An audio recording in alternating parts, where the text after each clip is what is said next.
Good evening. I call this special meeting of the Cleveland ISD School Board to order. Today is Monday, August 25th, 2025. The time is 6 o'clock p.m. Welcome to tonight's special board meeting. Thank you all for being here and for all your continued support and service to our district and students. If you will please join me, Dr. Barnes is going to lead us in opening remarks, and Wendy McNair is going to lead us in the pledges. If you bow your heads. Father, Lord, I thank you for bringing us together this evening. I thank you for putting it in our minds and our hearts to be here for the Cleveland ISD community, for our students and our families. Put it in our will and our powers to see that we are looking forward to the great things ahead of us, and the decisions we make will benefit those who we serve.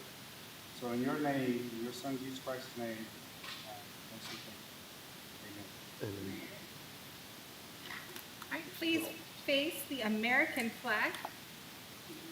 I pledge allegiance to the flag of the United States of America and to the republic for which it stands, one nation, under God, indivisible, with liberty and justice for all. Please face the Texas. Honor the Texas flag. I pledge allegiance to thee, Texas, one state, under God, one and indivisible.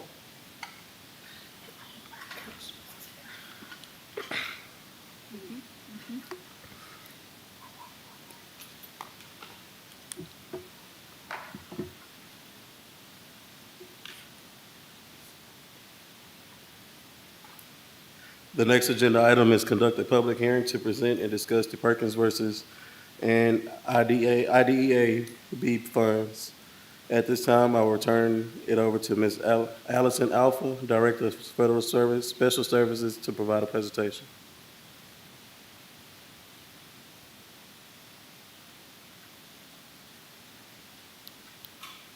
Hi, I'm Rachel Birch. I'm the CTE coordinator for the district. I'm going to be talking about Perkins. And, oh, I went too far. Right there. Okay, so we're going to talk about the Perkins grant purpose and vision. So to start off, the amount that is received is $107,616. The Perkins goal is to enhance academic, technical, and employability skills of secondary students in career and technical education. The grant focus is equitable access to high-quality CTE programs aligned with labor market needs. And the funding uses is supplemental materials, contracted services, professional development, and capital outlay. The identified needs based on CLNA increase academic proficiency for emergent bilinguals and learners with disabilities. Implement ongoing CTE professional development, and expand CTE awareness at the elementary and middle school levels. So that is at the elementary level, career fairs, expanding that. And then at the middle school level, 7th grade, is the interest inventory, getting them interested in what their path is. And then the 8th grade is using the Zello platform. So we want our students to be knowledgeable, so when they are going into 9th grade, they know kind of that trajectory, where am I headed? So we get them in that path that they need to be in to set them up for success, for post-secondary success. That's what we want. And then support high demand and transforming career clusters.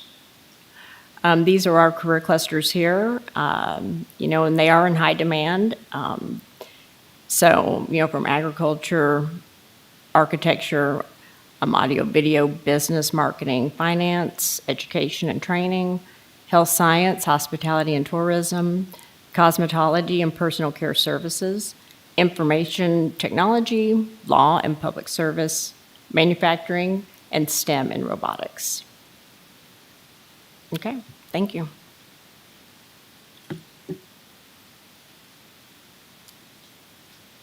Good afternoon. I'm Townsley Tavianpour, Director of Special Education, and I'm going to talk about the Special Education Federal Grant. So we have the IDEA B formula grant. So that's a formula grant that we are awarded every year. We just have to complete the formula based on the amount given to us by the federal government. So the amount this year is $2,135,284.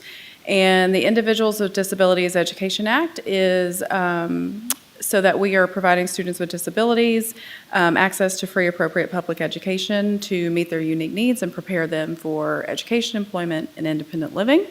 So we use these funds to supplement our programs, not supplant, and support students who receive services through special education by providing additional staff, materials, training, and services.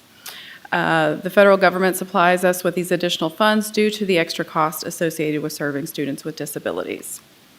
Additionally, we have the IDEA B preschool amount as well that we put into this formula grant, and so the amount of that is $28,404, and that's specifically designated for us to provide to students who are ages 3 to 5 receiving special education services. So we use those to supplement our programs and support students by providing additional staff with those funds.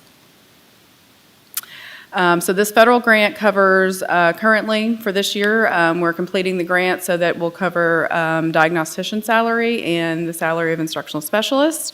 We also have to use our federal funds from special education to do a set aside for possible residential placement. So if we were to have a student receiving special education services move into our district that needs residential facility or placement, that we would use that set aside, those funds, to pay for that placement.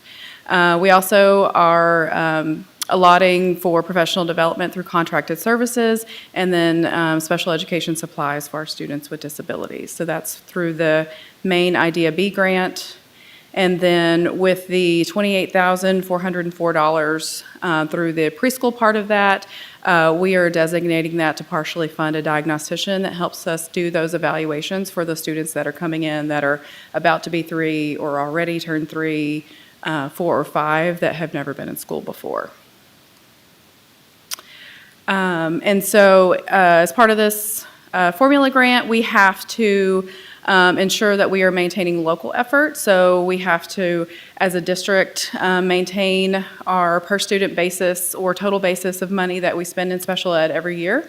And so this is a rundown of our local expenditure. So as you can see, we have gone from about $4.7 million to $12.5 million over the last few years, but that's due to a pretty significant expansion of students receiving special education services. The grant that we're completing right now is based on our snapshot special ed number from last year, which is 1,722 students. Right now, I think as of today, we were sitting at about 1,825 students. And we're expected to be at around 1,950 in about a month, once we complete all of those summer evaluations. So based on those numbers, we look at our maintenance of effort, and then we use that amount to project needs for our 25-26 budget. So right now, we're anticipated at about $14 million. I'm looking at Karen. Any questions about that?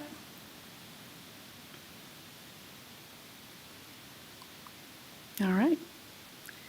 I don't know how to exit out of this. Oops. Okay. Thank you.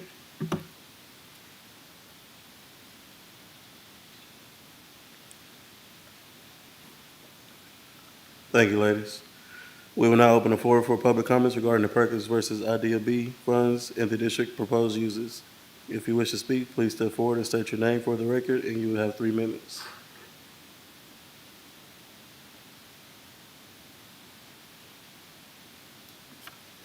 Hearing no public comments, does anyone from the board have any questions?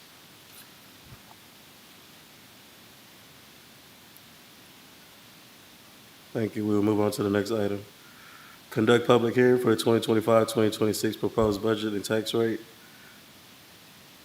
The next item is conduct a public hearing to discuss the proposed budget and tax rate for the 2025-2026 school year. At this time, we will turn it over to Karen Billingsley, CFO, for the presentation. Good evening. I'm going to go over this. I know, Board, you've seen most of this in the workshop, but there has been a couple of slides added, and then we did have to add some for the buses that we wrecked, and then we added some revenue also. So the net change is only about $30,000. So in preparing our budget for this year, of course, we had to take in several different factors, and those are our charter school impact, property values, and our tax rate, the impact of staff raises, fast student growth and attendance rate, and the legislative impact of this year's bills. Our budget goals are to preserve the quality of instruction and services, retain and recruit quality staff, prioritize student and staff safety, protect district operational infrastructure. So the funding for school districts, as our property taxes go up or down, there's a correlative change in the state aid. If our taxes go up, state aid goes down, and vice versa. It's almost a one-for-one, but not exact. So the funding for school districts is mostly from property taxes and the state aid. Our property taxes are determined by values by Liberty County, Montgomery County, and San Jacinto County appraisal districts. It consists of our M&O rate and our INS rate, and an M&O rate could be increased by a voter approval tax rate election. Our state aid is based on legislative state aid funding formulas, which are determined by the comptroller and TEA. They're influenced by our enrollment, our average daily attendance, special populations, any enrichment pennies, property wealth, and by the basic allotment, which this year the legislature did increase it slightly to $62.15. So the impact of homestead exemptions. On a $200,000 house, based on what the legislature is proposing for this year, they're increasing the homestead exemption from $100,000 to $140,000, and that will be voted on in November. So everything that we did is based on those calculations. So it would reduce that value by $140,000, which would decrease their taxes by $1,433.74, and that's based on our current tax rate of 1.0241. So that is an additional, over last year, they would save $409.64 over their previous, assuming that their assessed value does not change. Here's our tax rate history for the last 24 years or so. And as you can see, the projected is set to stay the same as last year's rates. Here's the property taxes and the changes from year to year. And if you notice, our assessed values only increased by 2.04%. I know some people are saying there's increased by more than that, but on average, that's what the percentage was. So our student enrollment, here are the changes from year to year. This year, we chose to be conservative in our calculations because of the charter school impact and because of the voucher system that was passed by the legislature. So we're starting out with our budget based on the same $12,608 that we ended the year with last year. So our estimated revenue for the general fund this year is going to be $152,769,606. That is an increase of $4,161,910, or 2.8 above the current amended revenues for this year. And that is based on the M&O rate of 0.6669. So local sources make up 21.44% of that. State sources are 78.30% of that, and the federal sources are only 0.26% of that in the general fund. So our general fund revenue, I'm not going to read all of this, but basically most of it is our tax collections, which make up about $30 million of that. And then we also have, interest income, athletic events, rent, donations, and so forth. For state revenue, of the estimated $113 million we're going to get from the state, 46.4 million of that has strings attached. We have to spend it in certain areas, and it has to be based on, what's allowable, and just say for special ed, it has to qualify, based on those regulations. And as you see, the percentages we have to spend in each area are listed, like special ed, we have to spend 55% of the allotment we get, and so forth. And for the general fund, federal revenue, most of the money we get is from SHARS reimbursements. For 25-26, our general fund budgeted expenditures are $155,586,005. That includes a pay increase for classroom teachers with 3 or more years of experience, and is based on the teacher retention allotment per TEA and the legislature. RNs, instructional coaches, and librarians are going to receive the same amount as classroom teachers. IATs are receiving a $1,000 raise, and all other staff receive a 2% raise, some of which is funded by the support staff retention allotment.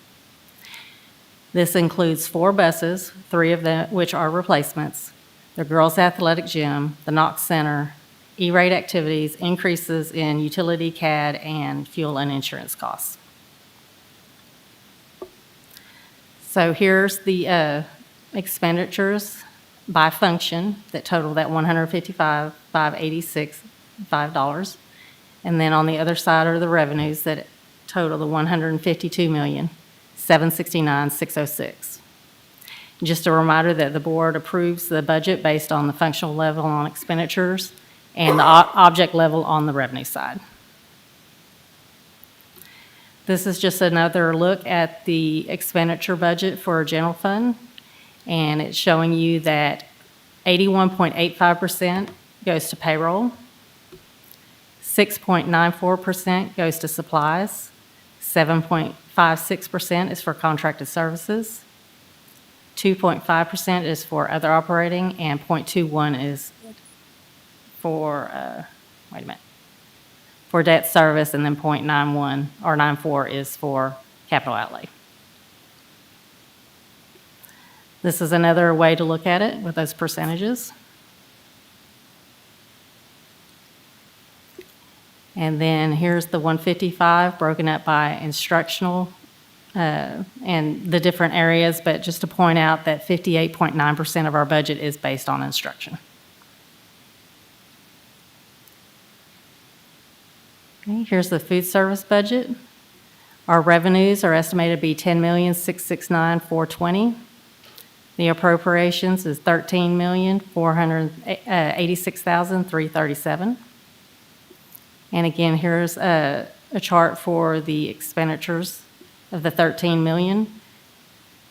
Payroll is 30%, supplies is 48%, and so forth. For debt service, our estimated revenues are $17,298,777, and the appropriations are $16,111,850, and that is based on the 0.3572%, which is the same rate that we had for this year. Okay. Anybody has any questions, I'll be glad to answer it. And you do have a board budget book in front of you, but when we get to the actual approval, we'll go through that book. Okay.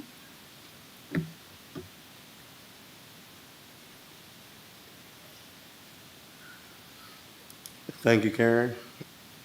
We will now open the floor for public comments regarding the budget and tax rate. No comments. Does anyone from the board have any questions? All right, at this time, we will open the floor for general public comments. Does anyone from the board has any questions?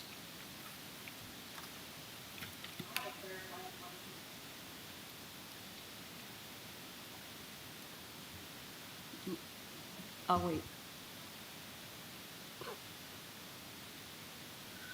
The next item, in the information item regarding a proposed requisition for SITME, Ms. Monique Bone, Assistant Director of Professional Learning and Development, is here if we have any questions.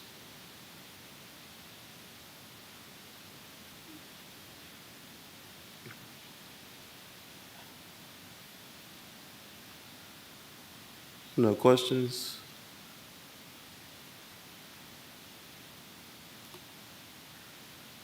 Board members, you have received the proposed final budget amendment for the 2024-2025 school year. Do I have a motion to approve the final budget amendment for the 2024-2025 school year as presented? A motion by Ms. Johnson. A second by Ms. Porter. Do you have any questions? All in favor? Motion passes 7-0.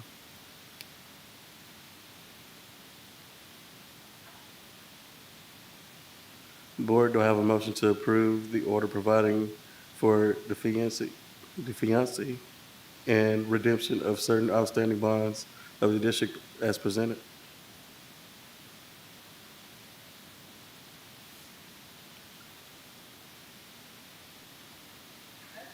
A motion by Ms. Porter. Second by Ms. Pinion. Do you have any questions? All in favor? Motion passes 7-0.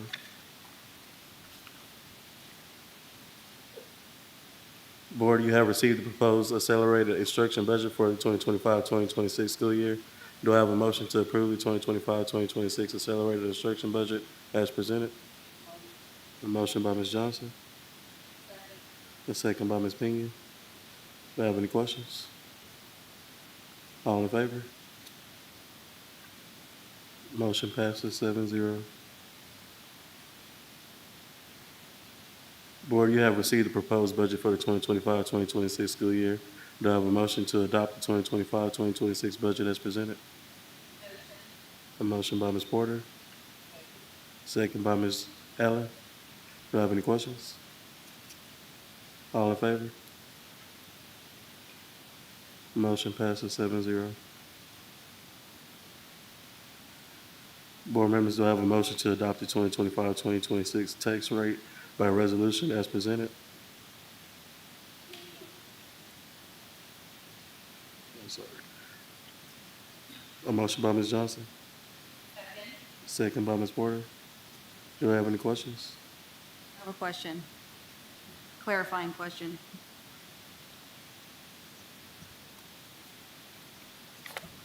Does this result in a tax rate increase? No, it does not. State tax statute dictates how that motion has to be read. And so when we're comparing, we do several different tax rates. One has to do with a no new revenue tax rate.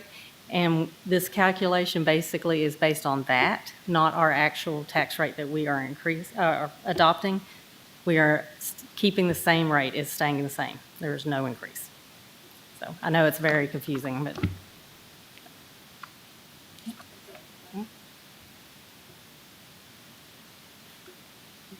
All those in favor? Motion passes 7-0.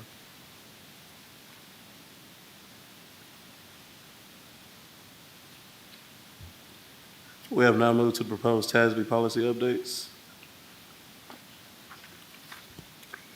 A second reading and possible final approval for the proposed revision of the CH local policy regarding purchasing and acquisitions.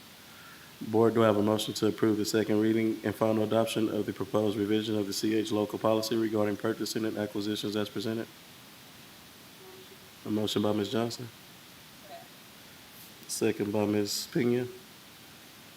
Do I have any questions? All those in favor?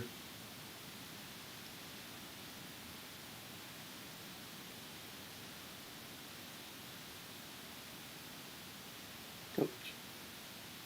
Coach? You good? You good? Motion passes 7-0. Board members, do I have a motion to approve the second reading and final adoption of the proposed revision of CFB local policy regarding accounting inventories as presented?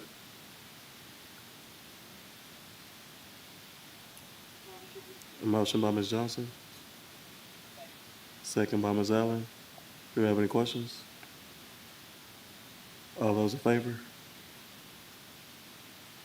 Motion passes 7-0. There being no further business, do I have a motion to adjourn the meeting? Motion by Ms. Porter, second by Ms. Allen. All those in favor?